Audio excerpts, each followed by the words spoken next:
And welcome to the first half analyst and media briefing of SM Investments Corporation. As you can see, the sun shone especially for this occasion. So it's a time to be very positive and upbeat, considering that, you know, despite all of the volatilities in the foreign markets, the Philippines is faring very well. Now, what I want to do now is to give you a brief summary of how SM Investments and its subsidiaries performed in the first half. And we have all of the business heads, including our president and our CFO, who will be answering our questions. But before that, they will also be talking about what their expectations are for the second half.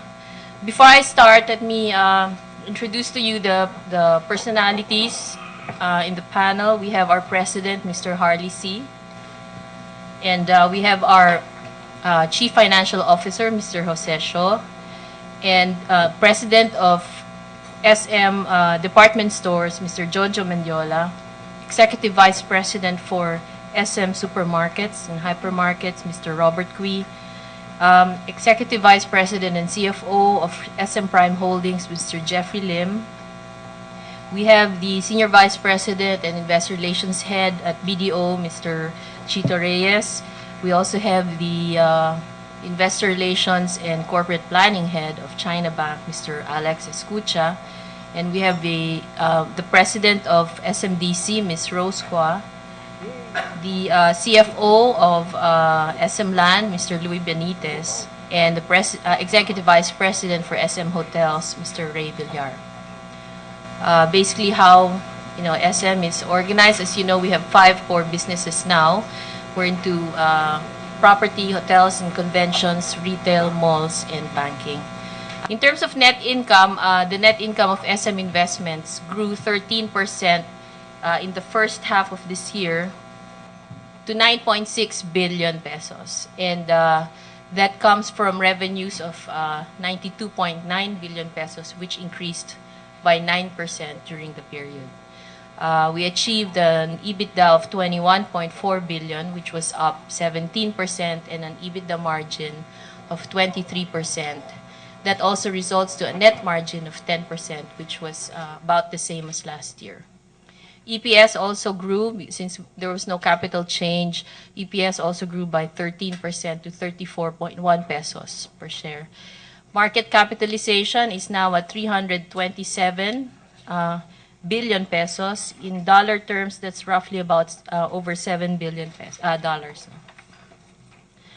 Now, the growth drivers were the property business and the banks. You can see here, in terms of net income growth, retail grew by 0.8%, malls by 14%, property by 30%, and the banks by 17%.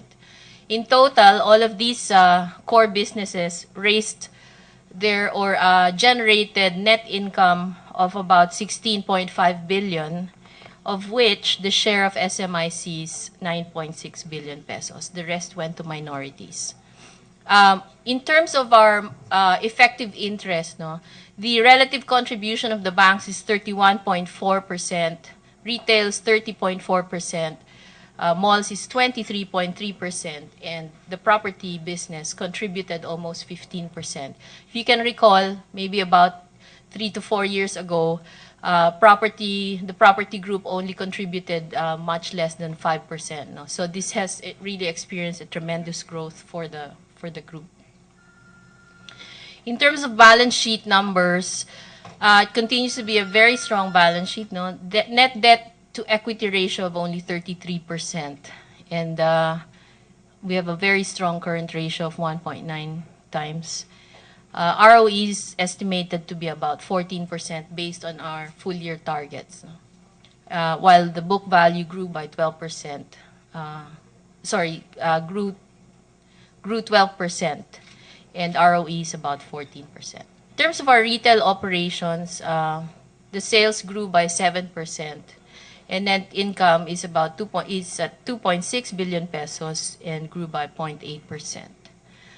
We now have 41 department stores and 109 supermarkets with different formats. You have SM Supermarkets, Save More, and hypermarkets. No?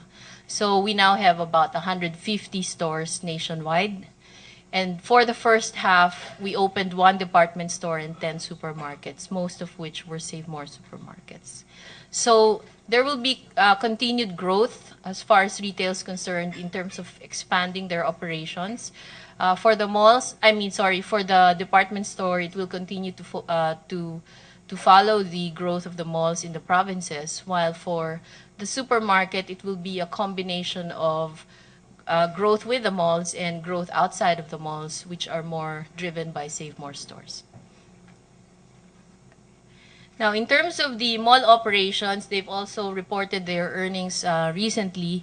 Their net income increased by 14% to 4.3 billion pesos on revenue growth of 12%, worth 12.7 billion pesos.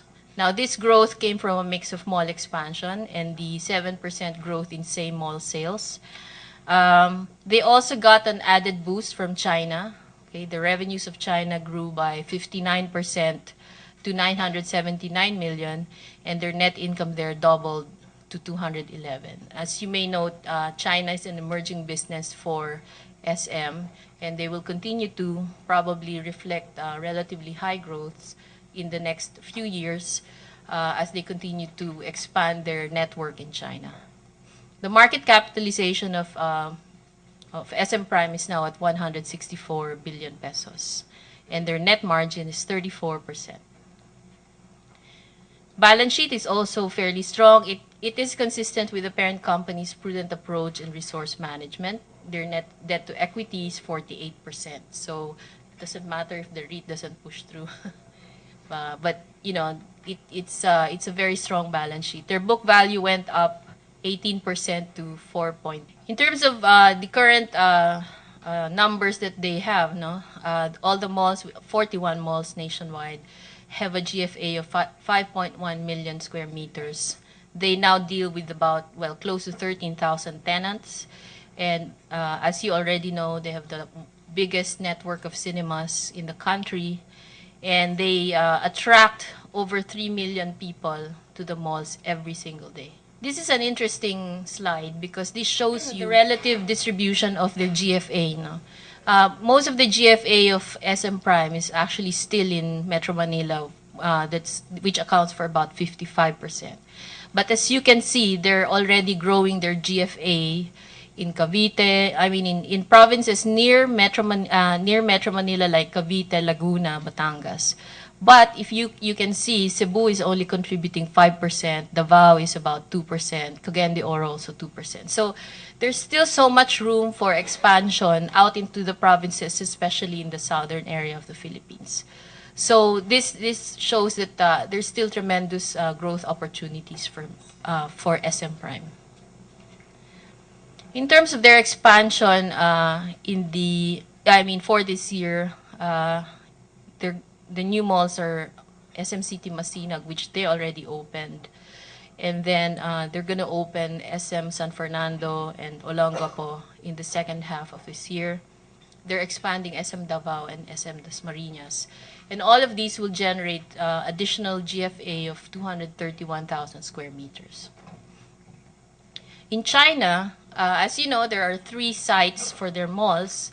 Xiamen has been expanded, and that's been also a source of tremendous growth for their rental income in the first half of this year because of the lifestyle center.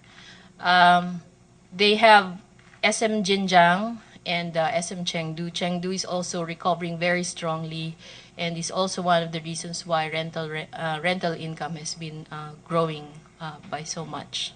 Now this year they will be opening SM Suzhou. Suzhou will have a GFA of 70,000, and even before their opening, they've already signed up about 88% of their leasable space to various tenants. So this is in the Jiangsu province. I don't know if I'm pronouncing that right, but that province has about 6.3 million people.